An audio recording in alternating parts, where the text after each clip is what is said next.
चलिए, नमस्कार साथियों।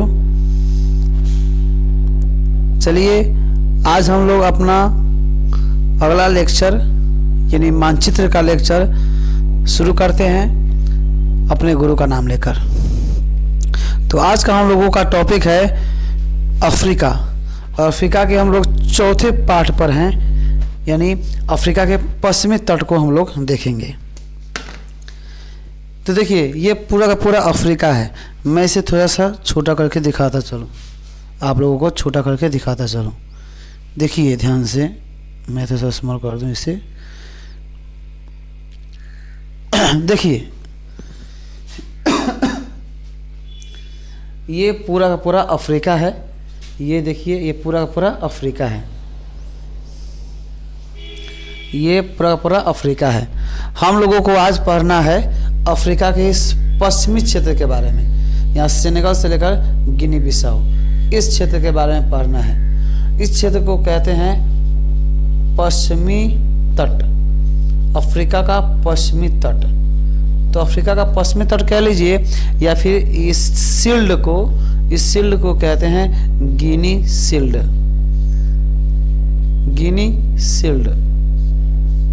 गिनी शील्ड कहते हैं। तो मैं एक एक करके अलग अलग स्लाइड में करके मैं आप लोगों को बताता चलूँगा, पढ़ाता चलूँगा। चलिए मैं इसे फिर से जूम करता हूँ ताकि देशों के नाम स्पष्ट रूप से दिखाई दे। अफ्रीका के पश्चिमी तट के बारे में हम लोग पढ़ने जा रहे हैं। इस पूरे सेनेगल को भी शामिल कर लेंगे। चलिए मैं इसे फ्रेश कर दूं और फिर बताता चलूँ।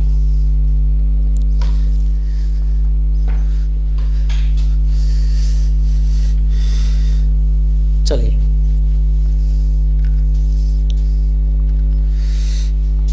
सबसे पहले हम लोग इसे अच्छे से देख लेते हैं कि इस पश्चिमी तट में, अफ्रीका के पश्चिमी तट में कौन कौन से देश शामिल हैं।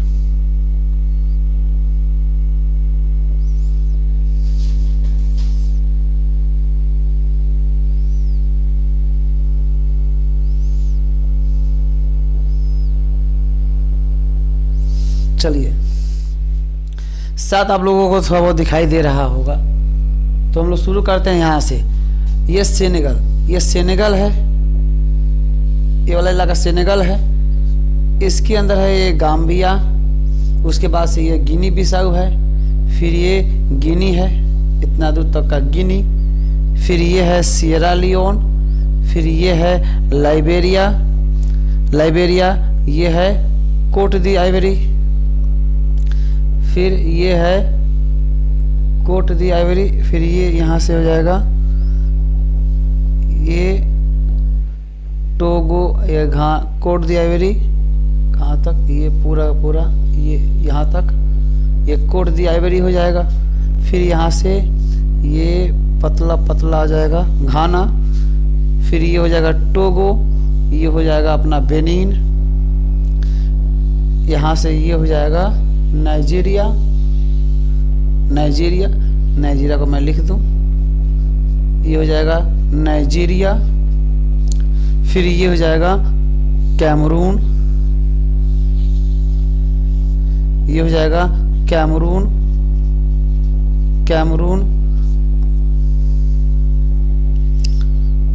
ये हो जाएगा कैमरून, और ये हो जाएगा छोटा सा विश्वतीय गिनी, ये हो जाएगा विश्वतीय गिनी।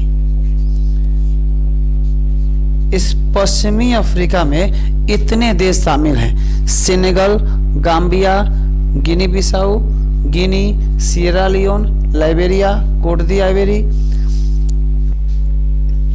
आइवरी, घाना, टोगो, बेनिन, नाइजीरिया, कैमरून। हालांकि ऊपर एक छूट गया, ये बुर्किना फासो, फिर उसके बाद से ये एक है गिनी बिसाऊ।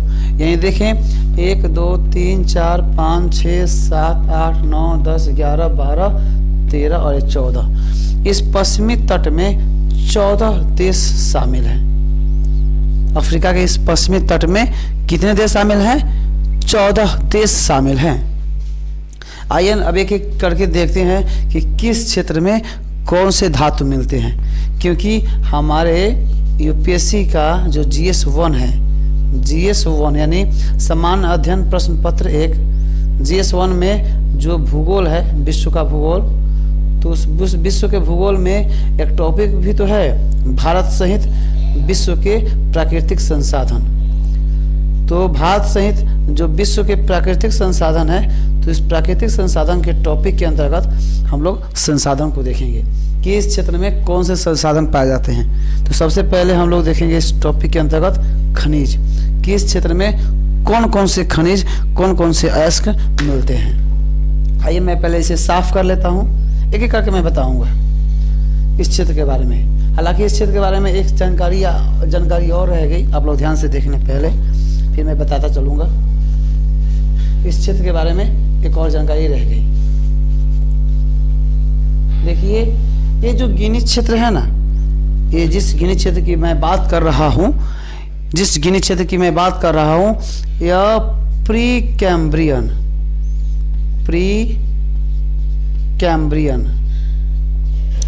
यह प्री कैम्ब्रियन चट्टानों से बना हुआ है। अब आप लोगों के मन में आएगा कि प्री कैम्ब्रियन चट्टान क्या होता है, तो मैं इसे स्लाइड के माध्यम से बताना चाहूँगा। प्री का मतलब होता है PRE, प्री का मतलब होता है पूर्व, और कैम्ब्रियन ये कैम्ब्रिया से मिलकर बना है। कैम्ब्रिया का शब्द से कैम्ब्रिया से बना है कैम्ब्रियन। वास्तव में कैम्ब्रिया एक जगह है जो अभी यूके में पड़ता है। यूके कहने का मतलब संयुक्त राष्ट्र। चलिए मैं इसे कैम्ब्रिया को दिखा दूं, फिर मैं इसे समझाऊंगा तो समझ में आएगा। इसे हम लोग ले चलते हैं अगले स्लाइड पर, धीरे धीरे चलते हैं हम लोग अगले स्लाइड पर। ये तो भारत का प्राकृतिक नक्शा है, देखिए।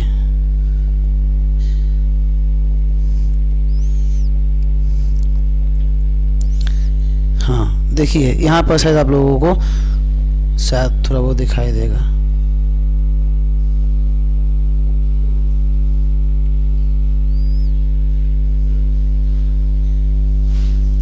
हाँ, अब शायद कहीं दिखाई देगा आप लोगों को। मैं इसे फ्रेश कर दूं।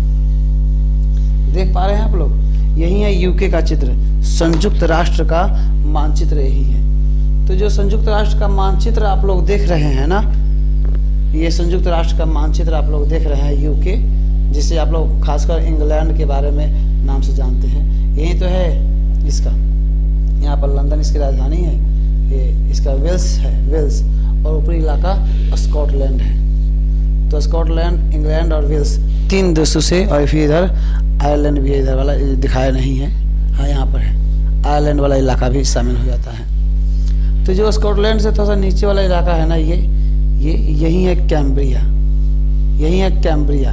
तो कैम्ब्रिया में जो चट्टान मिली है, यहाँ पे देखिए इन्फॉर्मेशन लिखा हुआ है, मैं इसे थोड़ा सा बड़ा कर दूँ। यहाँ इस कैम्ब्रिया में जो चट्टान मिली है ना, चट्टान जानते हैं, चट्टानों से मिट्टी बनती है।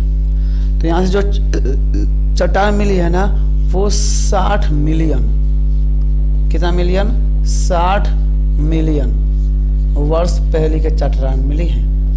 60 मिलियन वर्ष पहले की चट्टान मिली है, वर्ष पूर्व की चट्टान। 60 मिलियन, 60 का तो 60 हो गया, गुना मिलियन, मिलियन मतलब 1 मिलियन में होते हैं 10 लाख, इकाई दाई सैकड़ा हजार, 10,000 लाख, 10 लाख, इकाई दाई सैकड़ा हजार, 10,000 लाख, 10 लाख, 10 लाख होते हैं। तो इस तरह देखा जाए तो 6 पर 2 3 2 5 1 6 1 7 0, 6 पर 1 2 3 4 5 6 7, ऐसे ऐसे करके 3 2 1 2 3, इकाई दाई सैकड़ा हजार, 10,000 लाख, 10 लाख, इकाई दहाई। चलिए 60 मिलियन नहीं, 600 मिलियन, मैंने आंकड़ा गलती ले लिया, 600 मिलियन। तो 600 मिलियन वर्ष पूर्व, एक और शून्य बढ़ जाएगा यहाँ पर, 600 मिलियन। 600 मिलियन करने का मतलब इकाई दहाई सैकड़ा हजार, 10,000 लाख, 10 लाख, करोड़, 10 करोड़, यानी 60 करोड़। अपनी भाषा में बोले तो 60 करोड़ वर्ष पहले का यहाँ पे चट्टान मिला है। कहाँ से? कैम्ब्रिया से। अब कैम्ब्रिया से 60 करोड़ वर्ष पहले का चट्टान मिला हुआ है, तो इस 60 करोड़ से पहले जो चट्टानें मिलेंगी इसे कहेंगे 60 करोड़ वर्ष से भी पूर्व की चट्टानें, यानी कैम्ब्रिया में मिली हुई चट्टान से भी पहले की चट्टान। तो कैम्ब्रिया में जो चट्टान मिला है ये तो खुद 600 मिलियन वर्ष पूर्व का है। अब इससे भी 600 पहले यानी 700 मिलियन वर्ष पूर्व का कोई मिल जाए, 800 मिलियन वर्ष पूर्व का मिल जाए, तो इससे पहले मिली हुई चट्टानों को कहेंगे कैम्ब्रिया के पूर्व की चट्टान। इसे कहेंगे कैम्ब्रियन पूर्व चट्टान, कैम्ब्रियन पूर्व की चट्टान, या फिर इसे कहेंगे पूर्व को कहते हैं अंग्रेजी में प्री कैम्ब्रियन चट्टानें। इसे कहेंगे प्री कैम्ब्रियन चट्टान, यानी कैम्ब्रिया के नाम पर ही इस ऐसे चट्टान जो कैम्ब्रिया के मिले हुए चट्टान से भी पहले के चट्टानें हैं, पूरा यानी कैम्ब्रिया में मिले हुए चट्टान से भी प्राचीन चट्टानें हैं, उन चट्टानों को कहते हैं प्री कैम्ब्रियन चट्टानें। तो जिस क्षेत्र की हम लोग यहाँ पर इसको इन्फॉर्मेशन के रूप में मैंने लिख भी दिया है यहाँ पर स्पष्ट रूप से, देखिए यहाँ पर मैंने लिख भी दिया है, यहाँ पर मैं इसे साफ कर देता हूँ।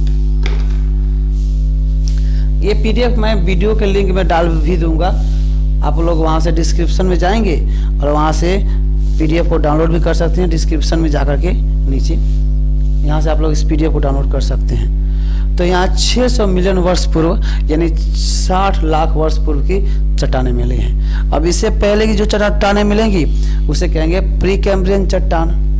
तो सीधी सी बात है, यहाँ पर जिस गिनी की बात हम लोग कर रहे थे, गिनी शिल्ड के बारे में या गिनी चट्टान के बारे में,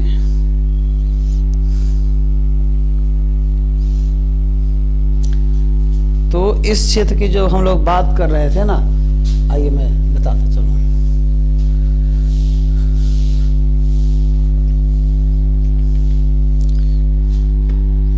ये देखिए ध्यान से, मैं बता रहा था ना अभी आप लोगों को कि इस क्षेत्र की जो चट्टानें हैं वो प्री कैम्ब्रियन चट्टान है। प्री कैम्ब्रियन चट्टान करने का मतलब कि इस क्षेत्र की जो चट्टानें हैं यानी गिनी शिल्ड की जो चट्टान है वो प्री कैम्ब्रियन चट्टान है। और प्री कैम्ब्रियन चट्टान करने का मतलब कि जो कैम्ब्रिया में जो चट्टान मिला था ना, यानी जो 600 मिलियन पूर्व का जो चट्टान मिला था उससे भी पुराना चट्टान यहाँ पर मिलता है। जाहिर सी बात है अफ्रीका के सबसे पुराना चट्टान भी यहीं पर मिलेगा।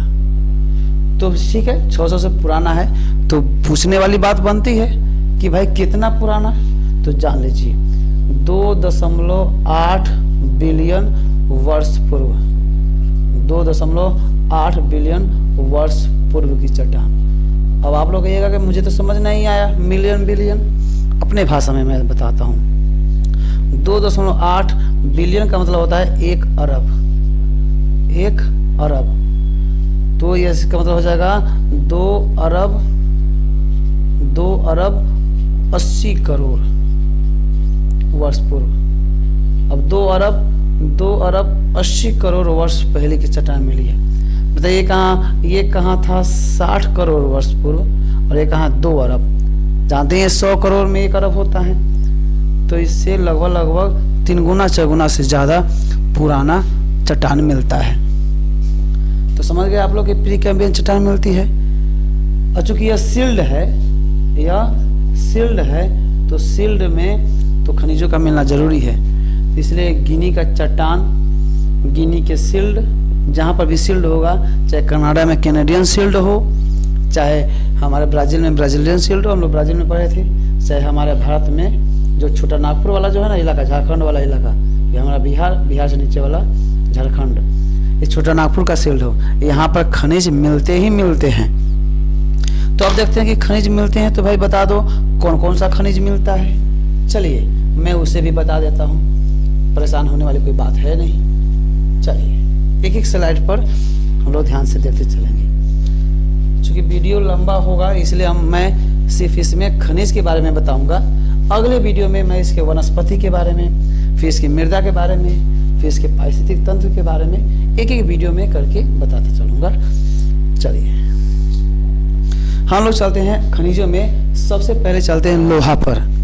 तो आइए लोहा के बारे में जानने का प्रयास करते हैं।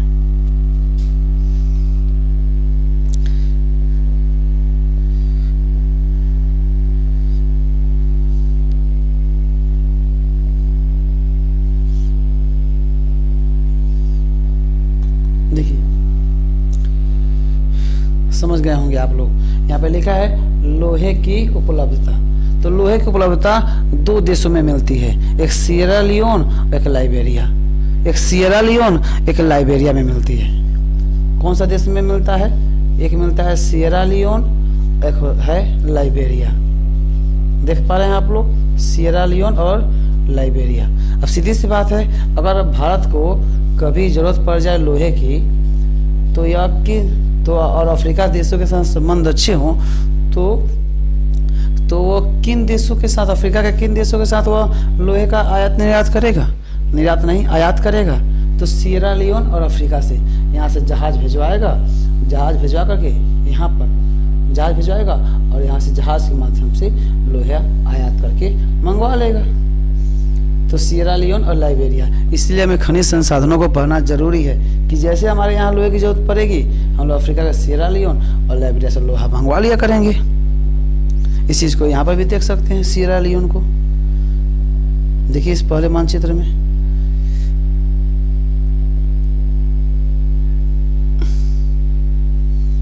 सियरा लियोन और लाइबेरिया देखिए अफ्रीका के इस क्षेत्र में, यही तो है सियरा लियोन और लाइबेरिया। मैं बड़े नक्शे में इसलिए दिखा दे रहा हूँ ताकि पता तो चले कि सियरा लियोन लाइबेरिया कहाँ पर है। तो यह है सियरा लियोन, यह है लाइबेरिया, और यहाँ से भारत आराम से लोहा मंगा सकता है क्योंकि लोहा यहाँ पर अधिक मिलते हैं, लो अयस्क ज़्यादा मिलते हैं। तो ये तो हुई लोहे वाली बात। तो फिर और धातु के बारे में बता दो भाई एक एक करके। चलिए मैं एक एक करके उसके बारे में भी बताता चलता हूँ। चलिए मैं इसे साफ कर दूँ। चलिए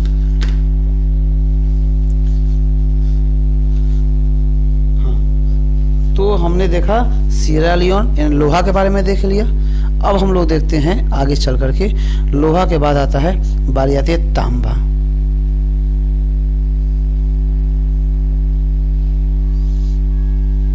देखिए ये है तांबा का क्षेत्र, थोड़ा सा फ्रेश हो जाने दीजिए। चलिए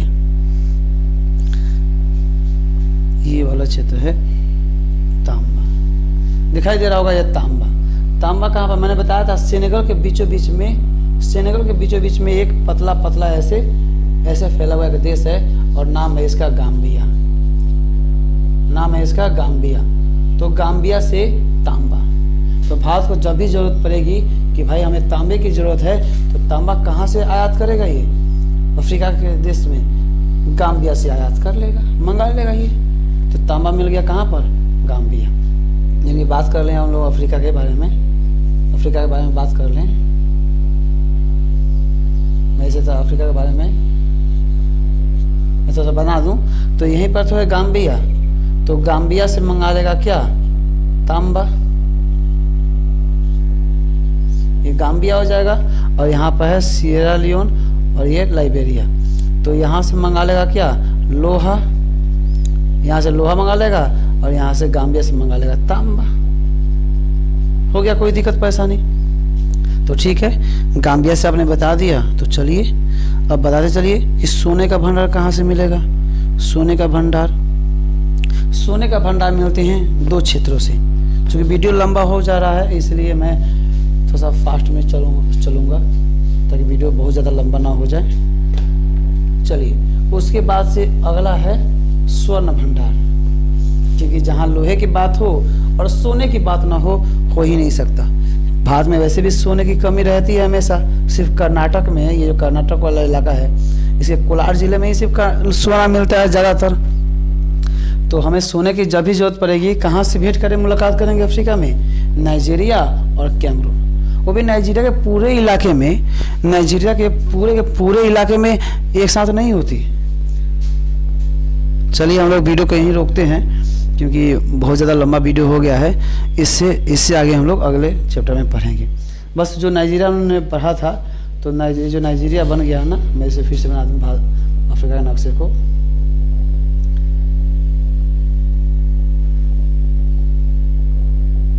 तो ये वाला इलाका था नाइजीरिया और यहाँ पर था कैमरून। तो इस इलाके में सोने का भंडार मिलता है, तो स्वर्ण भंडार यहीं पर मिलते हैं। तो इस तरह, और पेट्रोलियम में देखना हो तो यहाँ पर एक नदी बहती है, नाइजर नदी। इसलिए क्या है कि जिस मोबाइल से मैं चला रहा था, मोबाइल की बैटरी शट डाउन हो चुकी है, इसलिए ये प्रोजेक्टर के साथ मोबाइल का लिंक टूट गया है। तो मैं ऐसे ही समझा देता हूँ। यहाँ पर नाइजर नदी है, और नाइजर नदी के आसपास के इलाकों में या फिर नाइजर नदी में डेल्टा, जो नाइजर नदी में जो डेल्टा बनी है ना, डेल्टा क्या होता है कि जैसे एक नदी बह रही है, ये नदी है, पानी इधर से आ रहा है, तो बीच बीच में देखते हैं नदी बहती है तो बीच में ज़मीन के टुकड़े, भूमि दिखाई देने लगते हैं, और न पानी इधर से बह जाती है, इधर से बह जाती है। फिर तो जो ज़मीन के उभरे हुए टुकड़े या ज़मीन या भूमि या बालू दिखाई देने लगते हैं ना बीच में, इसी को कहते हैं डेल्टा, या फिर नदी के द्वारा बनाई गई है तो नदी डेल्टा इसी को कहते हैं। तो यहाँ पर भी सोने के भंडार मिलते हैं। इसके अलावा और भी अफ्रीका के, यहाँ पर नाइजीरिया है, नाइजीरिया के ऊपर एक पर्वत है, जोश पर्वत। तो जो जोश पर्वत है, यहाँ पर बहुत सारे अलौह धातुएं मिलती हैं। अलौह धातु करने का मतलब जिसमें लोहे की मात्रा नहीं मिलती, जैसे तांबा हो गया, मैग्नीज हो गए,